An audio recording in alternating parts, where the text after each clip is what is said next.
নমস্কার।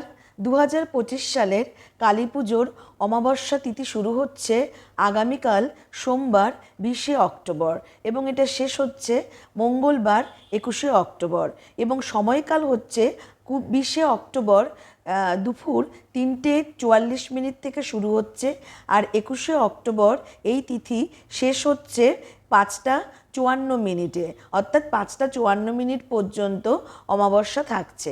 আর যারা আপনারা লক্ষ্মী পুজো করছেন তারা হচ্ছে সোমবার আগামীকাল 20শে অক্টোবর করবেন এবং এই তিথিতে রাত্রিবেলা তিথিটা খুবই উপযুক্ত তিথি লক্ষ্মী পুজোর জন্য, অর্থাৎ অলক্ষ্মীকে বাড়ি থেকে বিদায় করবার জন্য।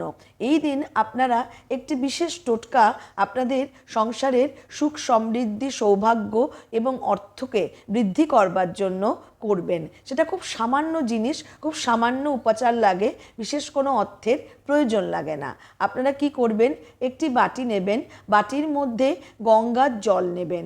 গঙ্গার জল নেওয়ার পরে যে রান্নার হলুদ, আমি বলেছিলাম আপনাদের রান্নার হলুদের প্যাকেট যখন আনবেন তখন সেই প্যাকেট থেকে ঠাকুরের জন্য আলাদা করে একটু হলুদ লাগাবেন। প্রতি বৃহস্পতিবার সেই হলুদের টিকা আপনারা কপালে পরবেন। সেই হলুদ আপনারা জলের সাথে ভালো করে গুলে নেবেন।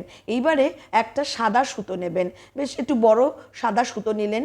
পরিমাণ মতন সাদা সুতো নিয়ে আপনারা কি করলেন, সেই হলুদ জলের মধ্যে ডুবিয়ে রাখলেন। ঠিক যখন অমাবস্যা তিথি পড়ছে অর্থাৎ সোমবার 3:44 থেকে আপনারা এই যে হলুদ বাটির মধ্যে হলুদ গোলা গঙ্গার জলের মধ্যে সুতোটা যে ডুবিয়ে রাখলেন এটাকে আপনারা ঠিক শিব ঠাকুরের কাছে রেখে দেবেন অথবা মা লক্ষ্মীর পায়ের কাছে রেখে দেবেন এবং যতক্ষণ পর্যন্ত অমাবস্যা থাকছে ততক্ষণ পর্যন্ত আপনারা এটাকে রেখে দেবেন। এরকমভাবে রেখে দেওয়ার পরে তারপরে যখন অমাবস্যা শেষ হয়ে যাবে তখন মা লক্ষ্মীর নাম অমাবস্যা চলাকালীনই 108 বার পাঠ করবেন। কি মন্ত্রটা পাঠ করবেন?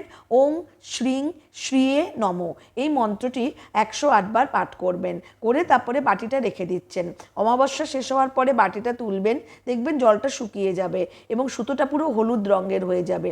এইবার এই সুতোটা দিয়ে আপনারা কি করবেন, আপনারা আপনাদের তিজোরিতে অথবা যারা চান যেখানে আপনারা অর্থস্থান, যেখানে অর্থ রাখেন সেই অর্থস্থানে আপনারা ড্রয়ার অথবা আলমারি অথবা কোনো কিছুর মধ্যে তো অর্থ রাখেন, সেই ড্রয়ারের যদি যে অংশটা থাকে যেটা ধরে আমরা টেনে খুলি সেই অংশটাতে আপনারা কি করবেন, 21 বার সেই সুতোটাকে পেঁচিয়ে বাঁধবেন। আলমারিতেও তাই করবেন এবং অন্য যে অর্থস্থানে রাখেন সেখানেও যে হ্যান্ডেল থাকে সেই হ্যান্ডেলের মধ্যে 21 বার বেঁধে রাখবেন। এতে দেখবেন সারা বছরে আপনারা কি পরিমাণ অর্থ পান। নমস্কার।